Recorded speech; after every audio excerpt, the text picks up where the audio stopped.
Glassworks, Windshield Repair Systems. Welcome to the video version of the Glassworks Windshield Repair Systems General Instructions. This video coincides step by step with the written version of our instructions included with our kits and available in PDF form at glassworksonline.net. Each step in this presentation is marked with an introduction similar to the one pictured here for easy pausing and navigation. Okay, let's get started.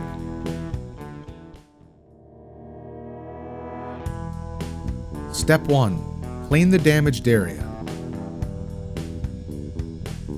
Quite often, rock chips have loose material inside the impact area known as the pit. This material must be removed either using a push pin included in our home kits or a glass probe included with our professional kits. Some pits will have very little glass missing and will require drilling to allow resin to flow into the brake. This is an advanced procedure documented elsewhere. This pit simply requires probing.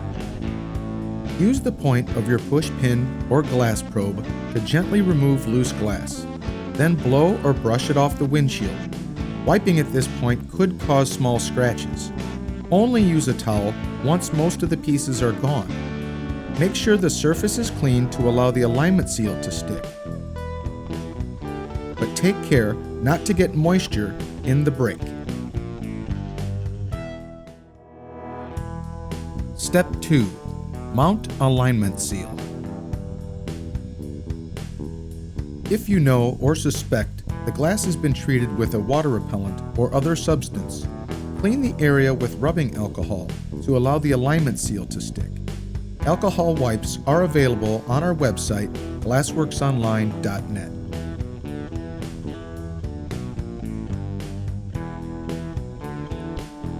Peel the backing off the alignment seal and center the pit in the hole. Press it onto the glass with the tab pointing upward. Run your fingers around the seal to make a strong bond.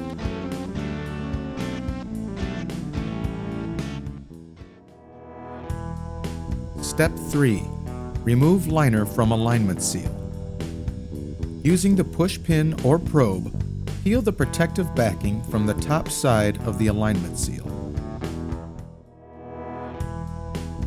Step 4.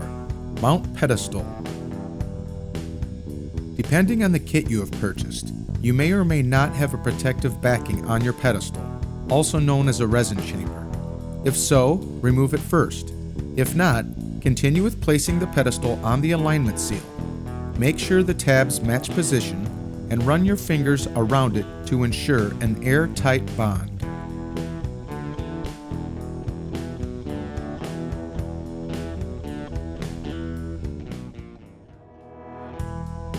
Step 5. Fill the resin chamber.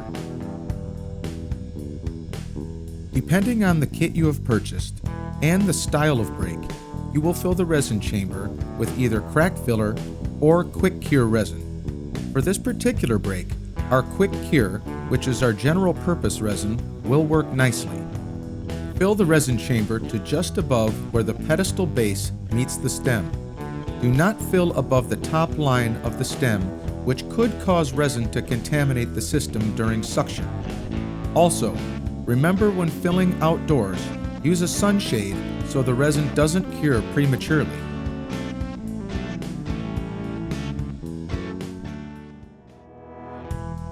Step 6. Connect the flow regulator.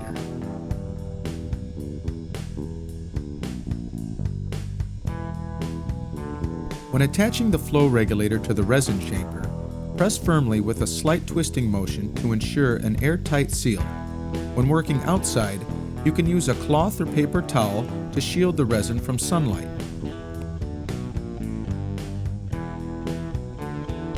You can also purchase a cure guard from our website. These are included with our larger professional kits.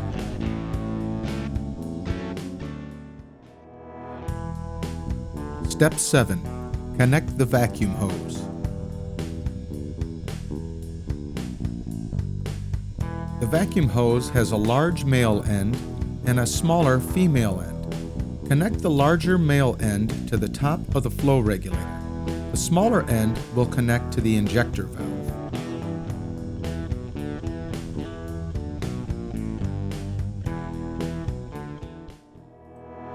Step 8. Connect the injector valve. Most of our kits come with the injector valve and injector barrel pre-assembled. Should they not, our written instructions address attachments between steps 8 and 9. Step 9. Connect the injector barrel.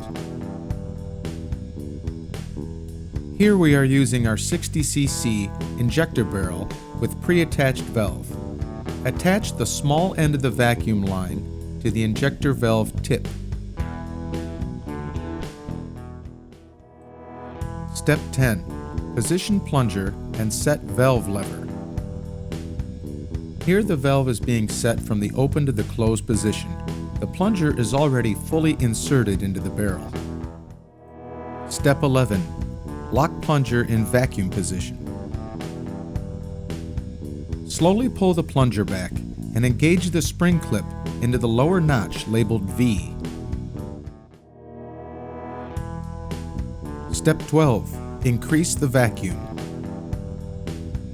To increase the vacuum, reopen the valve and fully depress the plunger into the injector barrel again. Immediately close the valve and slowly pull the plunger back and lock the spring clip into the lower vacuum notch. You are now free for at least 10 minutes while you allow air to be removed from the brake. If you look from the inside of the vehicle, you may see bubbles entering the resin chamber.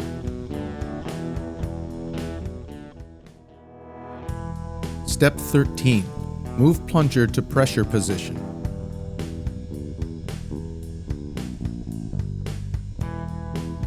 After the vacuum process, open the valve for a few seconds to allow air into the barrel. Close it again before depressing the plunger to the notch marked P for pressure.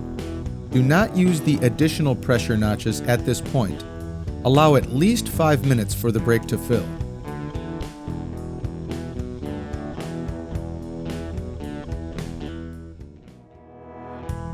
Step 14. Review repair from inside of vehicle. If the brake fills completely, with no traces of air, it is time to remove the components with the procedures in Step 16. If not, the directions of Step 15 will go into effect. Remember, you may still see lines depending on the type of brake.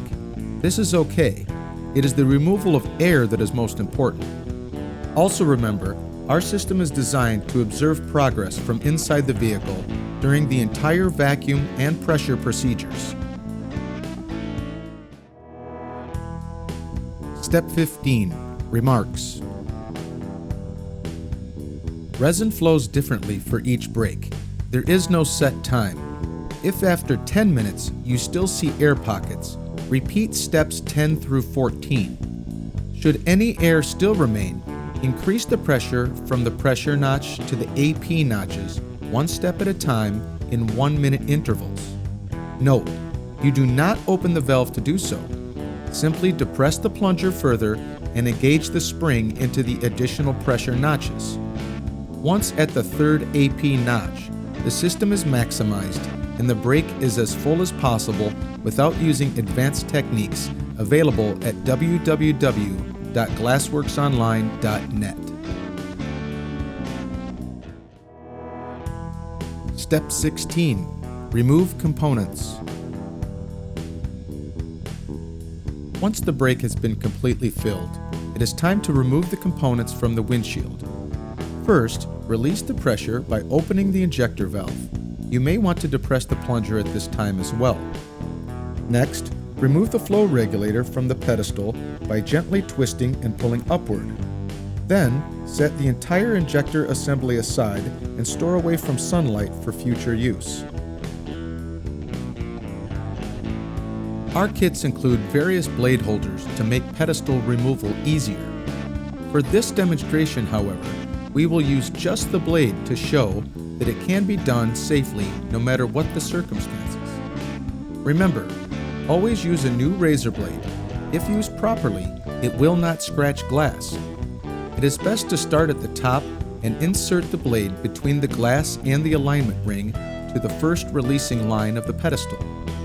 Once you reach this point, slight pressure can be applied to the top of the resin chamber to help bend the pedestal upward. This also keeps your fingers clear of the blade beneath the pedestal. Continue to fillet with the corner of the blade until the pedestal is removed. Have a paper towel ready to wipe excess resin away. The blade can be used to scrape the resin as well. Wipe the blade clean and discard the towel. Once most of the excess resin is removed, it's time to begin the curing process.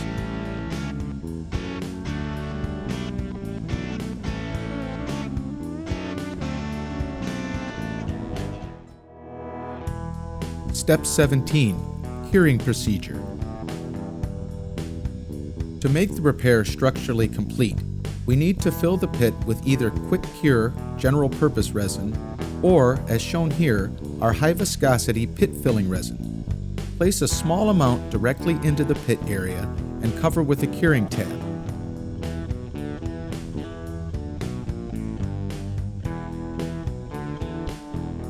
Use the razor blade to smooth the resin and remove any bubbles.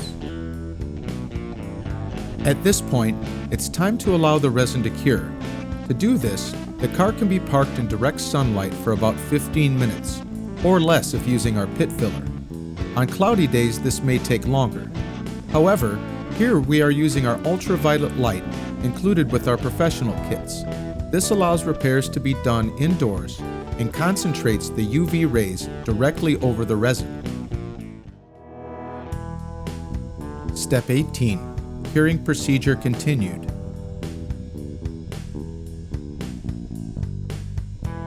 After the resin has had time to cure, using the edge of the razor blade, gently peel off the curing tab. Test it slightly first to see if it is stuck to the resin and pulls off with a sound. If not, give it more time. Holding the blade at a 90-degree angle to the glass, scrape back and forth over the pit until all excess resin is gone and the area is smooth. This whole process can be repeated if you have any craters in the fill. Congratulations, your repair is all finished. Conclusion. Additional remarks. We hope that you have found this video to be helpful and that it gives you the confidence to perform many safe, legal, and structurally sound windshield repairs. But there is one more technique we'd like to show you. Available at glassworksonline.net and included in our most advanced kits is our pit polish and pit polisher. By placing a small amount of pit polish over the cured resin and buffing it with our wool pit polisher inserted into a cordless drill or our glass drill, you can give the resin a shine that will take your repair to the ultimate level. With just a few more minutes of your time, your repair could become virtually unnoticeable. While we wait to see the end result, let us remind you that our system that was first patented in 1978 comes in a variety of kit choices. Whether you're an auto glass installer, fleet manager, entrepreneur, or do-it-yourselfer, we have a product for you. Now let's clean this windshield off and check our results. As you can see, in contrast to the beginning of this video, the chip is almost undetectable. In a close-up comparison, you can see the difference in the 3 stages: before repair, and after polishing. Well, that's it for now. Be sure to visit us online to order products or to learn even more about Glassworks windshield repair systems. Thank you for watching.